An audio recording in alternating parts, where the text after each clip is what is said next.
मी resignation mail केलंय sir. होय sir. Thanks a lot. Bye sir.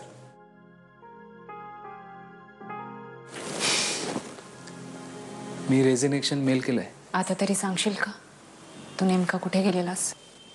तू genuinely काळजी होतीस? आता मला दरवेळी हे सिद्ध करावं लागणार आहे का की I genuinely feel for you? एक विचारू? विचार.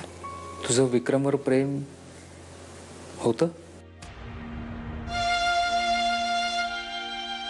होतं. एका फटक्यात संपलं? नाही, एका फटक्यात नाही संपलं. आम्ही एकमेकांना नेहमी म्हणायचो की आपल्या एकमेकांकडनं काहीच अपेक्षा नाही आहेत.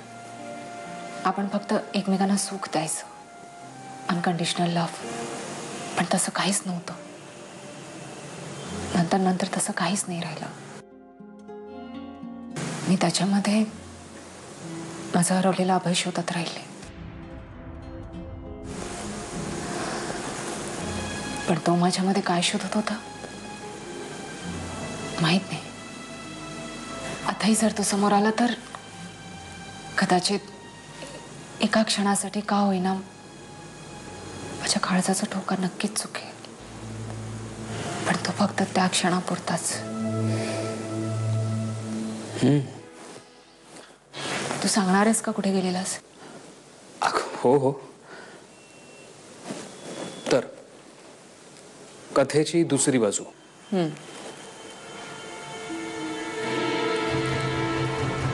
म्हणजे यामध्ये तुझ्या व्यतिरिक्त माय गॉड, यू मीन नैना? मी तुझं नाव पुढे करून आईला करंजा करायला भाग पाडलाय. त्यामुळे आता कोणी विचारलं तर फक्त तारीफ करायची. ओके? ओके, नक्की. आजकाल विक्रम सर खूप डिस्टर्ब दिसतात. तसं काही प्रॉब्लेम वगैरे आहे का?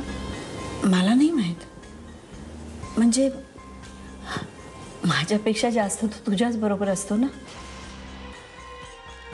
आय मीन ऑफिसमध्येच त्याचा जास्ती वेळ जातो. असं काहीतरी आहे गौरी, जे नैना विक्रमपासून लपवतेय. त्या दिवशी विक्रमने मला स्पष्ट काहीच सांगितलं नाही, पण त्याच्या मनातही कशाबद्दल तरी संशय आला होता. I guess Naina is trying to play games. Naina, तुझं काय मत आहे एक्स्ट्रा मॅरिटल अफेअर बद्दल? दुसऱ्यांच्या रिलेशनशिप बद्दल आपण काय बोलणार, नाही का? माझं आणि अभयचं कडाक्याचं भांडण झालं आणि मला नाही वाटत आता आमचं हे लग्न टिकेल. काय वेड्यासारखं बोलतेस तू? तू आमच्या घरी ये, अभयला घेऊन आमच्या घरी. तू, मी, अभय, विक्रम आपण सगळे बसून एकदा बोलू या विषयावर. म्हणजे नैनाला सगळं, पण मग विक्रम? आपण आपले गुंते ऑलमोस्ट सोडवलेत, तेही त्यांचे सोडवत आहेत. विक्रम नवस फेडायला गेला होता. नवस? हो, विक्रम नवस बोलला होता शिर्डीच्या साईबाबांकडे. देवी सापडत नव्हती ना तेव्हा, की देवी सुखरूप घरी येऊ देत, मी असेन तसा शिर्डीला चालत येईन म्हणून. अगं पण मग मला नाही, परवा पहाटे निघताना मला जाग यायला नको म्हणून SMS केला होता मला. मीच गडबडीत बघायचा विसरले तो आणि उगाचच गोंधळ घातला. बरं, दर्शन नीट झालं का? झालं ना. दर्शनही झालं आणि उपरती. ती उपरती होणं जास्त महत्वाचं. विक्रम, तू दमला असशील. शावर घेतोस का? फ्रेश हो, मी नाश्त्याचं बघते. आलस.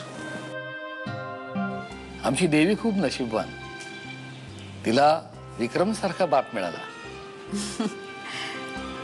ती आहेच नशीबवान, पण माझ्या इतकी नाही. माय डॅडी स्ट्रॉंगेस्ट.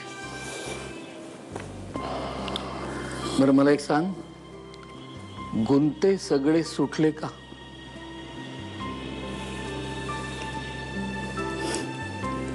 सुटले. नैना, नैना, हे बघ, तुला मला जी शिक्षा द्यायची आहे ती तू दे, पण प्लीज. शिक्षा झाली आहे अनन्या. तुला, विक्रमला, अभयला आणि मलाही. आणि एवढंच नाही तर ह्याच्यात त्यांचा काडीचाही संबंध नव्हता, त्यांचा काही दोष नव्हता. अशा माझ्या आई वडिलांना झाली आहे, तुझ्या सासऱ्यांना झाली आणि माझ्या छोट्या देवीला सुद्धा झाली. त्यामुळे आता हा विषय आपण इथे संपवूया. याचा अर्थ तू मला कधीच माफ करणार नाहीस? तू जर माझ्या जागी असतीस अनन्या तर तू केलं असतंस मला माफ.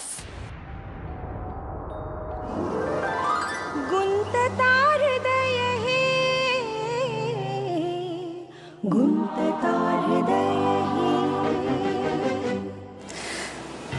खऱ्या अर्थानं मोठ्या बहिणीसारखी उभी राहिलीस माझ्या पाठीशी.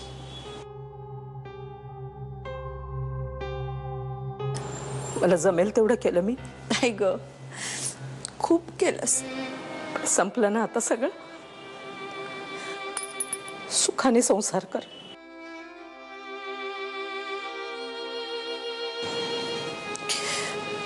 लता, तुला सांगायची गरज नाहीये, पण तरी मला माहिती आहे तू काय सांगणार आहेस. आपलं सिक्रेट ते माझ्याबरोबरच जाईल, दुसऱ्या कुणालाही सांगणार नाही कधीच.